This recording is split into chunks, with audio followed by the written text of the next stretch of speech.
आपला आजचा जो व्हिडिओ आहे ना, ज्या दिवशी आपण बाजरी केली त्या दिवशीचाच व्हिडिओ आहे, फक्त अपलोड लेट करतोय. आपण सकाळी बाजरी करून आलो, येतपर्यंत घरी 1 वाजले होते. त्याच्यानंतर घरी आलो, जेवण केलं, कपडे धुतले आणि कोंबड्यांच्या शेडकडे जाऊन कोंबड्यांना खायला टाकून पुन्हा शेतामध्ये आलोय. बरेचसे आंबे पाडायला लागले, त्याच्यामुळे खाली पडतात तिथं. आता पावसाचं वातावरण पण झालंय, तर म्हटलं थोडेफार खाण्यापुरते घेऊन जाऊया, कारण की पाऊस लागला ना आंब्याला का खूप किडे पडतात आंब्यामध्ये, म्हणून आलोय आता आंबे उतरवायला आम्ही आंब्याच्या झाडाखाली. ह्या वर्षी तर काय मला आंब्याच्या झाडावरती चढायला भेटणार नाही, कारण की हाताचा प्रॉब्लेम आहे त्याच्यामुळे. नाही तर दरवर्षी मी ह्या आंब्याच्या झाडावरती चढून आंबे काढत असते. दरवर्षी मी स्वतः आंब्याच्या झाडावर चढते ना, आंबे काढते, पण ह्या वर्षी हाताचा प्रॉब्लेम असल्यामुळे काय आता आंब्याच्या झाडावर चढता येणार नाही. त्याच्यामुळे मी नाहीतर म्हटलं ओम चढेल आणि ओम आंबे काढेल. आणि ह्या वर्षी ना आंब्याच्या झाडाला एवढे काळे मुंगळे होते ना, विचारू नका.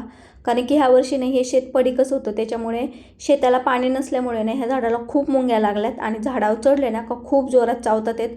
तर ओमला मी चढवलं होतं इथे आंब्याच्या झाडावरती आंबे काढण्यासाठी, पण त्याला मुंग्या चावल्या, त्याच्यामुळे तो नाही म्हटला मी नाही काढणार आणि तो खाली उतरला.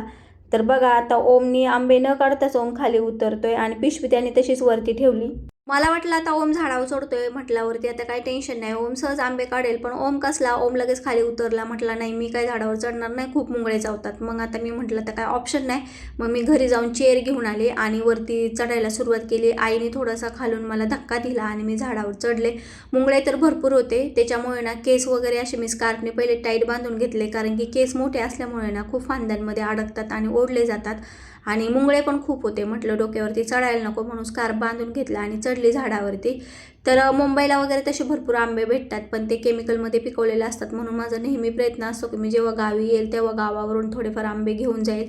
आणि ह्या आंब्याच्या झाडांच्या ना भरपूर साऱ्या आठवणी आहेत माझ्याकडे, कारण की माझ्या डोळ्याच्या समोर आम्ही ही झाडं लावल्यात आणि मोठी केल्यात, आत्तापर्यंत एवढी मोठी झाल्यात. माझे वडील होते तेव्हा फक्त ह्या एकाच झाडाला आंबा आला होता, केशरचा आंबा, तो आम्ही पिकायला टाकला होता ना, तर एवढा घरभर वास सुटला होता ना त्याचा, विचारू नका. तो पहिला आंबा आला होता ना आमच्या झाडाला, आम्हाला खूप आनंद झाला होता.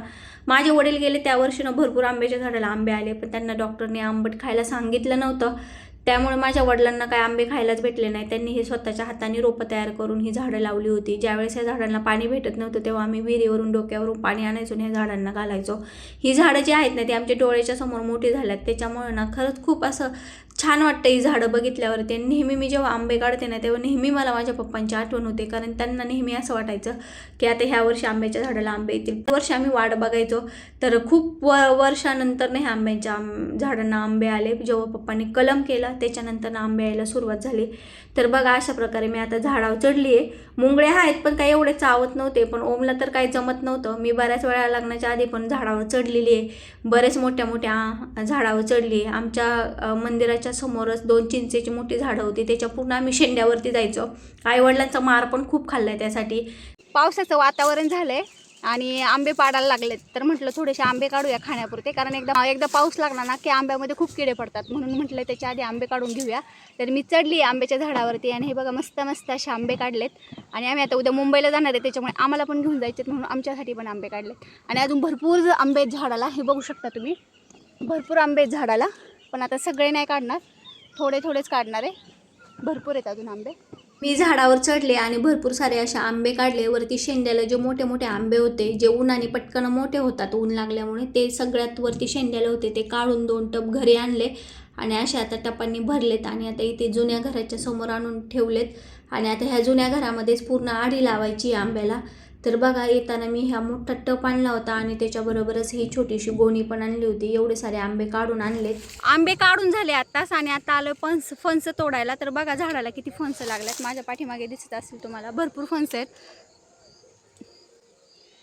भरपूर मोठे मोठे झालेत फणस. तर त्यातलं बघा हे साईडचं तुम्हाला दिसेल, त्याचा कलर चेंज झाला आहे हा, तर ते काढायचं आहे आणि 2-3 काढून घेऊन जाणार आहे. वरती चढणार तर कॅमेरा कोण पकडायला नाही आहे, त्याच्यामुळे आता काढून घेतो ते.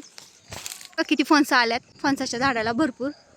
आणि हे बघा खाली आम्ही ही काढल्यात तिथं फणस, इथे एक आहे, ओमच्या हातात एक आहे. हे काय वरती नाही चढलो आम्ही, कारण वरती चढायचा प्रॉब्लेम झाला, चढताच नाही आलं त्याच्यामुळे.